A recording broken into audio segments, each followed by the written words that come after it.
Sex Talk with the Siegel Brothers is a weekly program designed to answer all your questions, including the ones you didn't even know you had, and to clarify the endless debates around the wonderful and fascinating world of sexuality. Join us for real talk about sex from two experts in the field. Richard and Larry Siegel have over 50 years of experience as sex therapists, educators, counselors, and researchers. The Siegel Brothers are recognized around the world as trainers of medical and mental health professionals. Good evening and welcome to Sex Talk with the Siegel Brothers. I'm Larry Siegel, a clinical sexologist and certified sexuality educator. And I'm Richard Siegel, certified sex therapist and supervisor. Indeed. So this is Friday night, and once again, it is our time to share with you a little sex talk. But as we do like to say, every day should be Sex Talk Day. Yes, indeed. There's never any shortage of opportunities. If you are parents and you have kids, if you have a partner, if you have parents, always an opportunity for teachable moments, as our sexuality educators like to say. Exactly. So this is our platform for once a week. We thank you for joining us. If you're on YouTube, we would be so grateful if you would subscribe to our channel. And if you hopped over from Facebook, please feel free to like and share over there. Indeed. And help us spread the word. Indeed.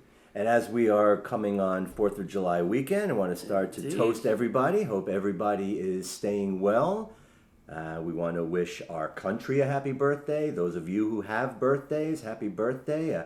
Belated, actually it's not belated, it's tonight actually. We celebrated a little earlier, but right. Happy 90th birthday to our dear father. Dear old dad. Yes. Bob Siegel's 90 years old today. So we are featuring tonight an unfiltered apple sake.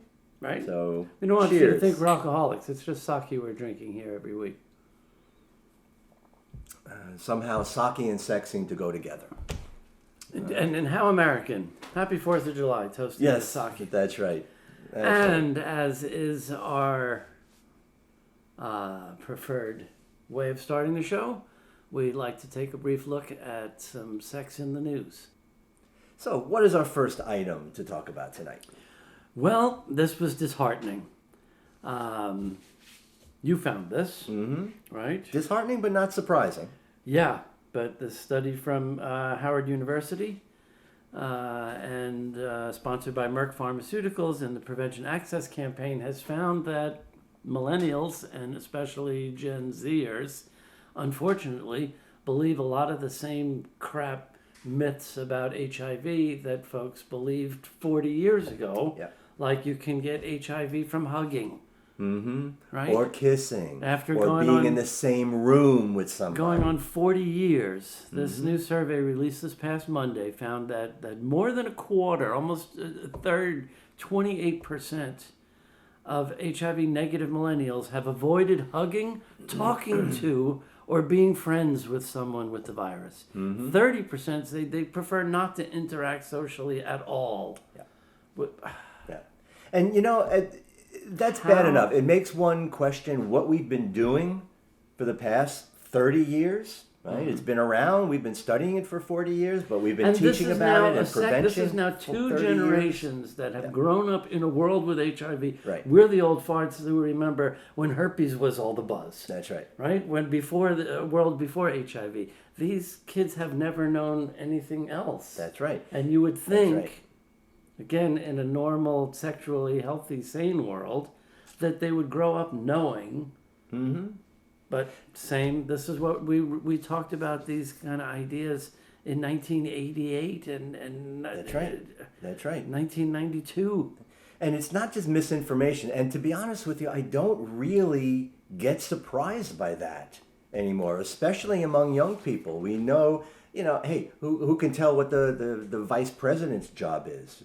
If they can even name who the vice president is. Yeah. What these things are about. So having what used to be common sense information is not so prevalent anymore, especially among younger people. But when it comes to something like HIV, and it comes to sexually transmitted infections across the board, people are getting just about everything they want to know from social media. Yeah. So if they're going to places that said, oh yeah, these people have cooties, then that's what they're going to believe, when it comes to HIV. But I'll tell you what does surprise me. The healthcare professionals, the doctors who still have those attitudes, nurses who still have those attitudes. And, it seems to be that, we again are old enough to remember that sort of back in the day with HIV, you couldn't turn on the radio, you couldn't turn on the TV, you couldn't read a newspaper without it being so in your face. Right. But I think there did come a point in the early 90s, maybe mid-90s. It was when the protease inhibitors arrived, and people thought, oh, well, we got that beat.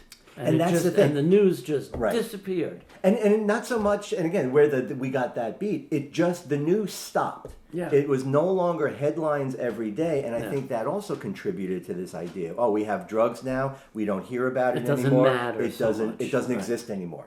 And I think we do have now a second generation of kids who are growing up with that kind of very sort of casual, sort of, I don't even know what the right word would be, but just sort of non-concerned when it comes to sexually transmitted infections. I would extend that to a concern among too many young gay kids today who believe that PrEP is like a magic Harry Potter blanket that protects you from any and all STDs. Right. And the reverting to unsafe sex practices. Oh, exactly. And I've kind of had to toe that line with political correctness at times, too, to point out it's not just young gay men, but, even middle-aged gay men. Most people on PrEP think that it is a pass. And it's like, okay, fine.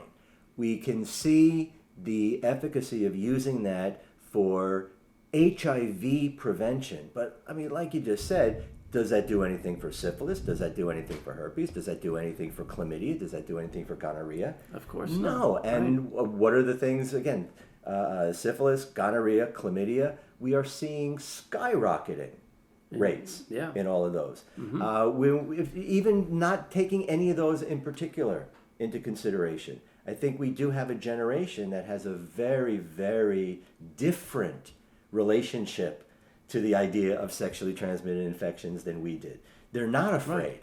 Well, it probably connects that to the fact that they're having less sex, as we've talked about before.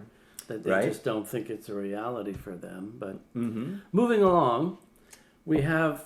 Speaking of realities? Yeah, this seems to become another theme that's emerged of this show. When there's good news, when there's good sex news... it's always followed by a, but, and there's probably another shoe that's going to fall. So, in another surprise, it seems we've got a hat trick now. Roberts' 3 decisions in a row has surprised everyone by siding with the liberals on the Supreme Court. And the most recent was the decision where the court upheld that Louisiana's abortion restriction law was unconstitutional. And that was a law saying that in order for a doctor to be allowed to provide abortion for women seeking them, he or she had to have admitting privileges at the nearest hospital, which is ridiculous. It is an absolute, and like all of these other attempts at restricting women's right and access to abortion, they always couch it with the same bullshit. The same way it's either about the children, protecting the children, or protecting the women. Or now they're so concerned with protecting the health and safety of women. Like any doctor can't send any patient to any hospital anywhere, whether or not they have admitting privileges at that hospital, right? Like you said earlier, there's such a thing as emergency rooms. And the rate of complications, minor ones, no less, ones that would send to a woman to the hospital during abortion, are so infinitesimally smaller than the risks of sending a woman to the hospital during labor and delivery. Oh, absolutely. Right? Absolutely. But yet all of this is just another in a long series of attempts at of creating undue burdens. Right, that's all it is. And making abortion clinics close down. That's a couple all of years it is. ago, Abortion. it was this BS about The halls in abortion clinics have to be just like a hospital, wide enough so that two gurneys can pass each other in the event of two critical emergencies at the same moment. Right. That EMTs have to be able to. And if anyone's ever been to a Planned Parenthood clinic or a women's health clinic, they are notoriously small, cramped little, how many years did we spend in counseling rooms where you open the door and rearrange the furniture? Right? Tiny little places where, in effect, there's no other choice but to close the clinic down and remove that much more access. Which is Louisiana one, the only purpose. if this did not pass, if John Roberts, a conservative, did not side with the liberals, this would have meant the closure of the last 2 of 3 remaining abortion providers in the entire state of Louisiana. Right. Same thing with Texas a couple of years ago. And basically all Roberts said here was, it's too much, it's the same as Texas. Yeah. So we have to uphold it. He didn't, like you said, he didn't agree, but you have to uphold it. And so the tarnishing of this good news is, he even said in a footnote to his majority opinion, that, quote, the validity of admitting privileges law depends on numerous factors that may differ from state to state. In other words, they passed it this time, but the door is wide open for other states to just ramp it up even further. And he's basically inviting somebody to just make a good case for him, just so that he can feel good about the decision. That it's different enough next time. Right. And again, we cannot, be anything but honest that this is nothing short of another attempt, an ongoing attempt to just get rid of abortion. Because these men, for the most part, don't think that women should have that kind of agency over not only their bodies, but their fertility. Big shocker. Gorsuch, Kavanaugh, Alito, and Thomas voted against women's rights. 2 of those are just empty robes right off the bat. The other one is just a loser.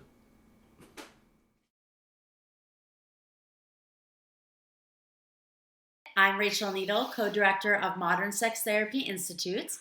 And Modern Sex Therapy Institutes is a continuing education provider. We provide continuing education for medical and mental health professionals around the world. And we have over 140 archived workshops on our website, so please check them out at www.modernsextherapyinstitutes.com. Also, we have a number of certification programs, including sex therapy, couples in sex therapy, LGBTQIA affirmative therapy, alternative relationships, transgender mental health care, medical sexology, sex education, and sex counselor certifications. In addition, we offer a PhD in clinical sexology. So please, again, go to our website, check out everything that we have to offer. A lot of our stuff is available solely online from the convenience of your own home or office. We do things live in 8 states and live via webinar as well. So, as usual, and all too often, we have a couple of dudes getting outraged and pissed off about what are essentially women's issues, women's rights, women's civil rights, women's sexual and reproductive health. And how many years have we been saying, why aren't women just pissed off all the time? Yeah. And just marching in the streets, demanding, hopefully before this next election, the pink pussy hats will come back out. And we'll see women filling the streets. But I think one of the differences that, and I've said this for a long time as well, that I would love to just shut up and not have anything to say about these issues. Here's to you shutting up. Yeah, really, good luck with that. I would love to be able to do that, but unfortunately, as long as it still remains men being the leading voice, governing and controlling women's fertility, then we have to be speaking up. But I think we also have a little advantage in that we have both the willingness and the opportunity to bring in women's voices, to listen to what women are saying, and try to represent. Which we have the real pleasure of doing tonight and sharing with you this evening our wonderful discussion. I thought I turned that off. I'm sorry about that. We typically, we say, unfortunately, sex therapy is a very tiny field, but one of the advantages is we know and have access to some real major thought leaders and some heavy hitters, and we strive to bring some of these experts on the show to talk about various topics. But this week we thought we'd take a little different tack and talk to kind of an up-and-comer, a superstar sex therapist in the making, and we'll share with you a very compelling discussion with Treva Sexton, a sex therapist in ATL. Yes, indeed. In Atlanta, Georgia. Atlanta, Georgia. So happy to be here with a dear friend and colleague, and soon-to-be former student, former supervisor, close to the end of the process, a new superstar among many superstar sex therapists in Atlanta, Treva Sexton. Hello, everyone. Hey, welcome. Really, thanks for being here. Of course. Yes, I'm honored to be here. It's been a joy to work with you and watch you blossom into a natural, wonderful sex therapist. Well, thank you very much. I've working with my population. My practice is LGBT friendly, so I've really been enjoying working with that population. We also talk very boldly and honestly about a desire to focus specifically on African American and other women of color who are plus size, and further dating and sexuality challenges. Which seems to be actually an interesting time to come in and focus on something like that, because it seems like finally there's some acknowledgement. We can't help but notice that, at least, in the media and in pop culture and in music, Black women, especially plus-size Black women, have a way of owning and strutting their sexuality that white women only dream of, right? How do you explain this?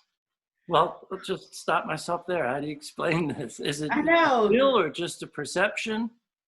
I think it's a perception, really. I think a lot of us are faking it till we make it. Back in the Monique, remember the comedian Monique? Sure, yeah, of course. She empowered plus size women, and I think it just kept going from there. Mm-hmm.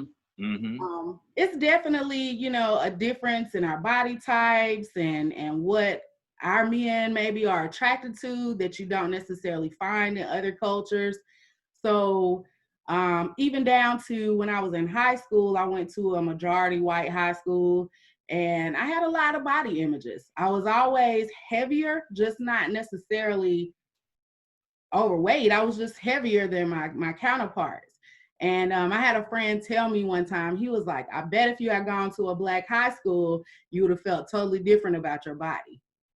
Because, that's the culture. Like, we just like more, I guess. There's this question, like, is it confidence or defiance in a way? Topic of intersectionality, when we add all these layers and a history of, bodies being literally owned. What does it make you think about, like, when you said growing up in that environment in terms of all these levels of intersection? It was very difficult for me growing up. It had a lot of, it affected my self-esteem. And so I remember going through my younger years, just kind of free sexing it, if that's what you want to call it. And I can't say if that was the college life or if that was more related to myself. But I did have my parents, my mother is a little, she's thinner, she's shaped different. And so it was always this thing about covering your body, not letting people see, the extra. And then I think I just gained a sense of freedom. Like, it was really more of like a bucket attitude. Like, this is me. It's not going to change overnight. So I had to own it. And I wonder how many other women, particularly plus size women of color, that are using their sexuality, not expressing their sexuality, but using their sexuality to try to prove something, perhaps to themselves or to somebody else. I can definitely say for me, I became more more sexually aware. I got a divorce in 2011, and that's when I was introduced to the lifestyle, swingers, polyamorous lifestyle, and I just enjoyed the feeling of being free. And I'm not sure if everybody gets that opportunity to feel that, but it is amazingly freeing, and it gives you the power to accept who you are. How did this bring you to training to become a sex therapist? So just want to share that and help other women who've been there? Well, initially, I just wanted to learn more. I just wanted to learn more about my body. I wanted to learn more about what an orgasm really was, what I was not experiencing. And I think I owe that to other people. I owe that to other women to become empowered in that sense. I had a lady that came to me, and she was saying, well, sex is just for him. And I was like, what? Wait a minute. What are we missing? Right. And so I find that a lot, like in a lot of couples, women don't know their bodies. They don't know what it's supposed to feel like. They don't know how to ask for what they want. And because they don't want to hurt anybody's feelings, we don't tell the truth a lot. It's just so many things that are involved in that. And I think the fear of rejection and being criticized for being a plus size woman kind of took a toll on my sex life over the years, where I just wanted to feel accepted and not really owning it. So now I own it. There you go. And if it's not too personal, please feel free not to answer. But I'm very interested in how you made that leap, and talking about how through most of your life, feeling self-conscious, feeling, in some cases ashamed, lack of confidence and all of that. And then you say when you got divorced, on the other side of that, you ended up sort of on the opposite side. And that seemed to be quite a leap that you were able to make. How were you able to do that? So I think just exposing myself more to that environment where women were more accepted. Now, the whole lifestyle thing wasn't necessarily for me, but it gave me a sense of freedom. So I've been to parties where people are walking around nude, and it just being in, I guess, a like-minded setting helped me kind of shed my fear of exposing my body and what other people may think. Because really, you go and it's just regular people, right, just enjoying themselves. And so I guess it kind of going back to the overthinking, thinking that people are watching us and looking at us all the time, and they're really not. Yeah, at least seeing that there are people who are doing things that you wanted to connect with. Yes. And when we look, I think, and again, I don't want to overgeneralize. I think it's too easy to do sometimes. But for many other women of color, and particularly plus size women of color, what is there for them to see a connection to? That's kind of what I was saying before. It seems to be like this is a new revelation that women, larger women, are sexual beings. So, what is it that a lot of these women can look to try to connect with? I think it is, and I don't know if I'm answering this the right way, but I think it's I don't know if I'm asking it the right way. Society just kind of accepting the regular body type, the average body type, and accepting the curves, and we're not Bo Derek, you know what I mean? Or we're not Twiggy. And it's so many plus size models on Instagram. So we have a lot of positive reinforcement showing we can be sexy and we can wear lingerie, and it doesn't have to look crazy on us as long as we get the right size. And I've really just been pushing myself to be more comfortable. I did a photo shoot with a guy that does BDSM. It's been a while back, but I think that was one of my first leaps. And I just let go. I just kind of let go. How do you, bring other women along on that road to try to reach that same place of acceptance and liberation and celebration of their body? while I want to focus on plus size women based on my past experiences, I think it's more of an all women kind of thing. I think it's trying to get women to understand that sex is for just as much for us as it is for men. That so much of sex therapy is just myth busting and script rewriting and Right. Permission giving. Yeah. Right? Permission to have desires, permission to want to feel pleasure. And I'm Right. glad you said that. I think that's a great answer. That absolutely is all women. I mean, look, if supermodels deal with body dysmorphia and eating disorders, what do the rest of women got to hope for? Right? Right. That's the kind of craziness. Yeah, I think women, we just struggle as a whole for acceptance in our own bodies. And we just have that, I keep emphasizing this overthinking kind of thing. And I think as I've gotten older, it's just been more like the Nike. I just got to do it. So as I've gotten older, I've just been doing more things and getting out of my comfort zone and introducing those things to other women. Even it doesn't have to always be sexual. It has to do with understanding what your discomfort is and how you can overcome that. So I've been doing stuff like hiking, kinda, sorta, and just things that I know will make me uncomfortable. But I know that in order for me to keep going, I'm going to have to overcome things that are going to make me uncomfortable. And so, along with building my practice, that is kind of what I take with me. I take that energy with me. Some of it else, if I could pivot a little bit, I know some of those other obstacles are kind of political. And we talked the other day, I thought it was kind of, a little disheartening to hear that, a lot of the reality on the ground that doesn't necessarily match a lot of the political rhetoric. In other words, a lot of resources still missing. And there's still a lot, you were saying how it usually ends up being moms who get the burden. Yeah, and that's just a personal experience, and I hear that across the board. I don't know what's going on with our dads. I don't know what is going on, and I don't know if that is across the board either. Men just kind of, our men just kind of not being present for our boys. And I don't know if it's a selfish kind of thing or what is going on, but it's definitely taking a toll on our community as a whole. Like, we see the kids out there marching and that kind of thing, but they still don't have the tools they need in order to be successful.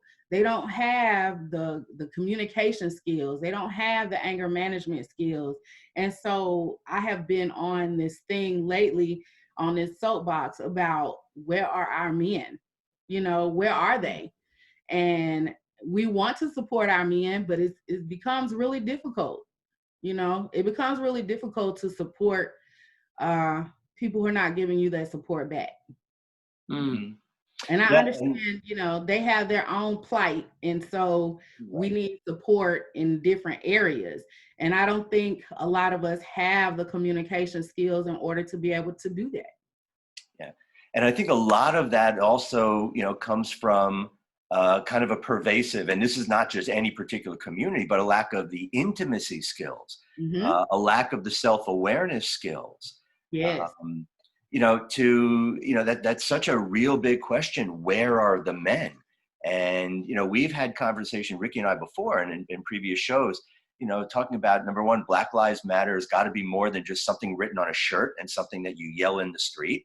It's got to be something that is lived. And we've got to look even within Black communities. It's also got to be all of these lives matter. Absolutely. So it's not just the people who are making noise. Okay, the dads raising their kids, sons in particular, but we also talk a lot about the role of dads in their daughters' lives.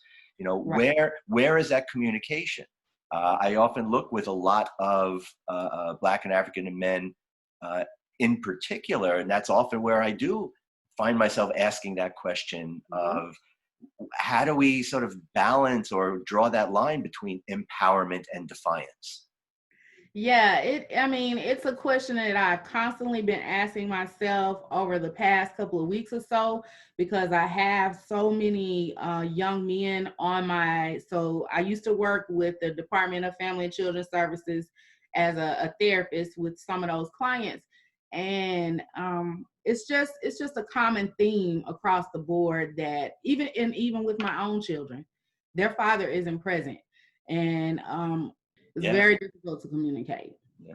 So, and I'm so glad that you're, bringing up these specific points, because again, when we talk rhetorically and we speak about the systemic changes and we speak about, the problems in the structure and in the system, we're not talking enough about what people can actually do in their own lives, in their own homes. What can they do to improve the next generation?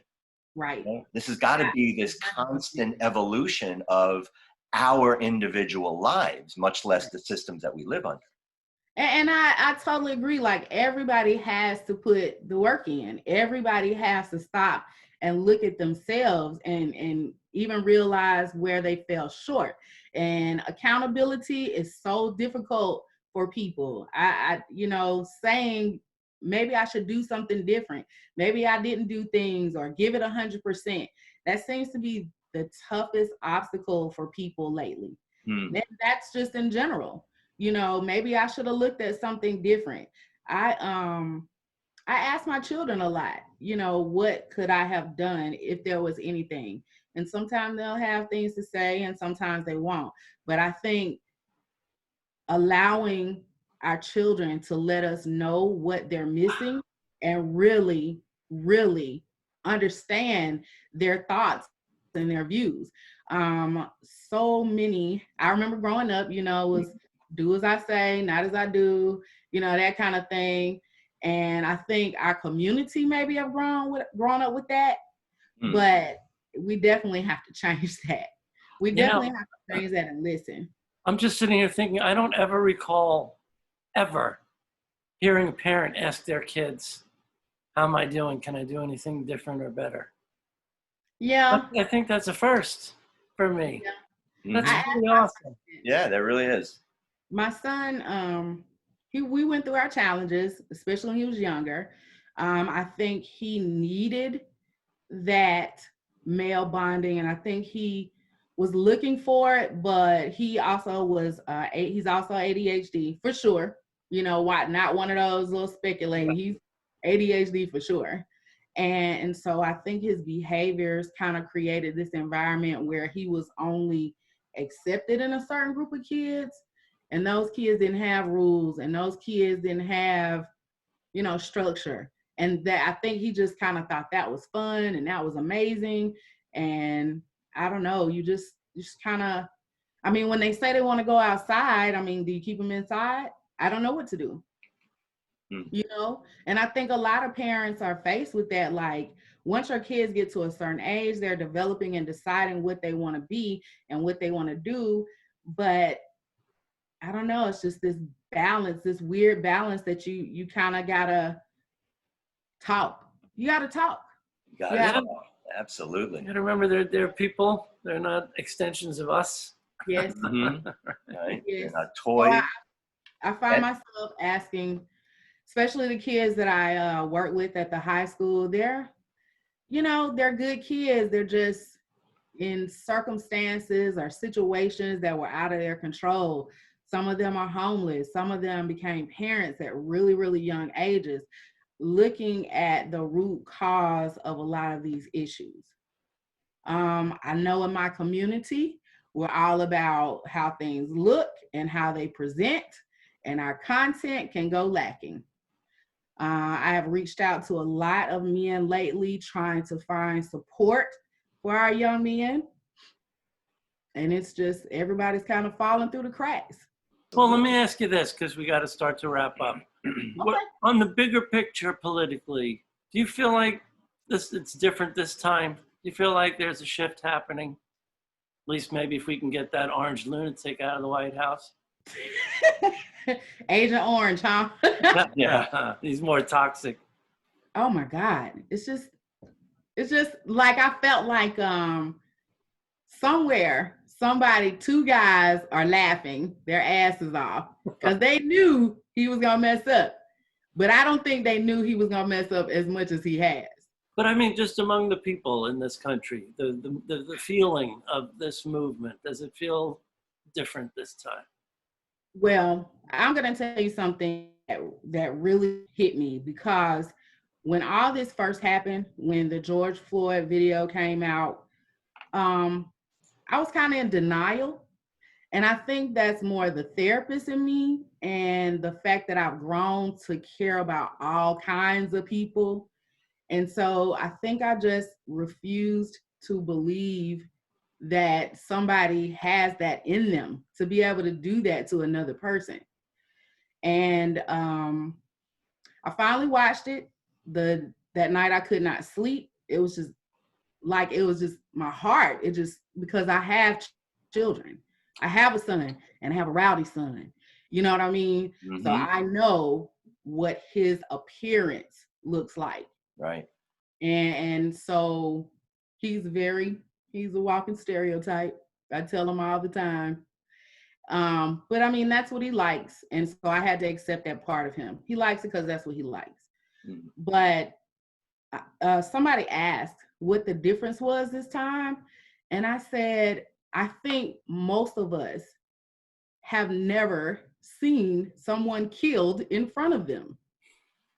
And I think that was the turning point. That was the eye opener.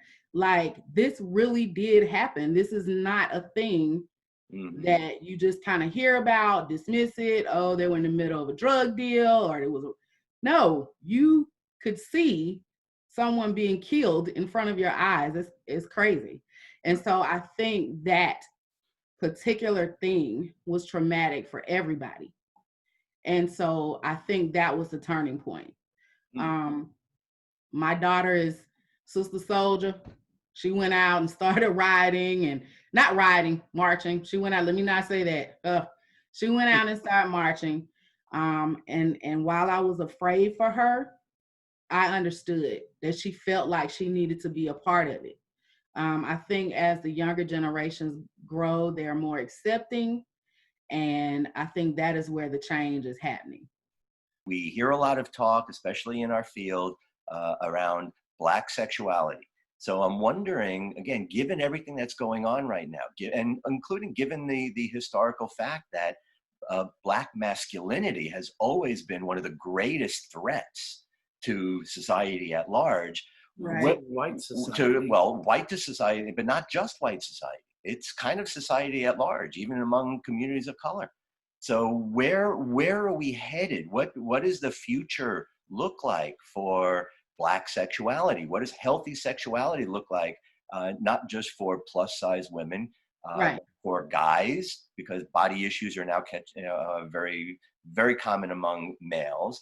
And, right. Especially with marginalized communities who are trying to just achieve a seat at the table, much less progress to success and all that kind of stuff. So what are we looking at? Where are we headed? What is this picture gonna look like? Well, I think it's really interesting that you say that. And do you mind if I ask you a question? No, of course not. So why do you feel that Black men pose a threat? Like, why is that? Because I've been involved with mostly Black men all my life, but I've also engaged with white men as well. Mm-hmm. So for me, a guy is a guy. Like, it was all the same. But I don't understand what the threat is. Mm-hmm. Yeah, what I'm looking, I couldn't identify. I'm just looking at as a larger social phenomenon, and we can speak historically in this country that what's been woven into the thread, the history of this country, right, all the way back from. We were talking with James Wadley about Birth of a Nation. Right, it's been set up that you got to protect your frail white daughters from the raping Black man. Right. And that's what this whole, extension of slavery, since it was never quite abolished. Right. So, to see, and then, and I've often, looked at empowering Black masculinity does seem to be threatening. I think for- it relates to the criminalizing of Black men that I think so. happened since slavery. And then it wasn't, now just out of curiosity, it wasn't just Black men, was it? They were, people kind of did the same thing with Asian men as far as, is that not true? Not so much. No, I don't think Asian men have ever been seen as a threat. It's pretty much been Black and brown men. There's been different threats, like Asians and the Yellow Horde was going to take over and bring their opium and destroy the country, or anti-Mexican sentiment.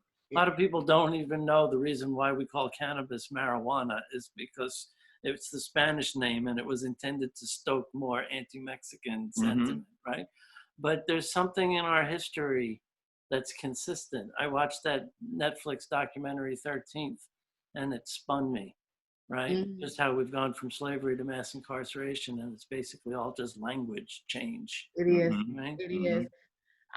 To be honest, I don't know where we go, from here. I know that my work is going to be with my community and us building better relationships in order to build better families and build better support for our children. And I think, and that is just communication. It's learning how to communicate. It's learning how to use your words. And so many of us do not have that skill. Can I share with you, since you just said that, I'll share with you the motto from my nonprofit institute for many, many years. Yes. Stronger relationships build stronger families, which build stronger communities, which build a stronger world. And that's absolutely true. That's absolutely exactly true. the same sentiment. And I think that is where we start. I think you're absolutely right. No matter who we are. So glad you're doing this. Yep. Yeah. So good. So glad you're out there. And we're going to have... I'm hanging on. We're going to have your contact information right behind the interview. So folks in Atlanta, and well, now that everybody's working online. Yes. All over the Peach State, we'll be able to get in touch with you. Well, thank you. Yeah, we're really thanks so much for taking the time out. Ricky is so amazing. I just wish you knew how honored I am to be here right now. Go on. Such a pleasure for us. Thank you so much. Thank you too. Treva Sexton, sex therapist, Atlanta, Georgia. Thank you. Thank you. Stay well. Thank you again. Yes, indeed. To Treva Sexton, wonderful sex therapist in Atlanta, Georgia. We'll have her contact information up just as soon as we finish. Absolutely. And anybody in the Peach State, since everyone's working online now, will be able to avail yourselves of her services. Absolutely. And there's just so many great things that we see coming from the work that she's doing and the work that she's yet to do.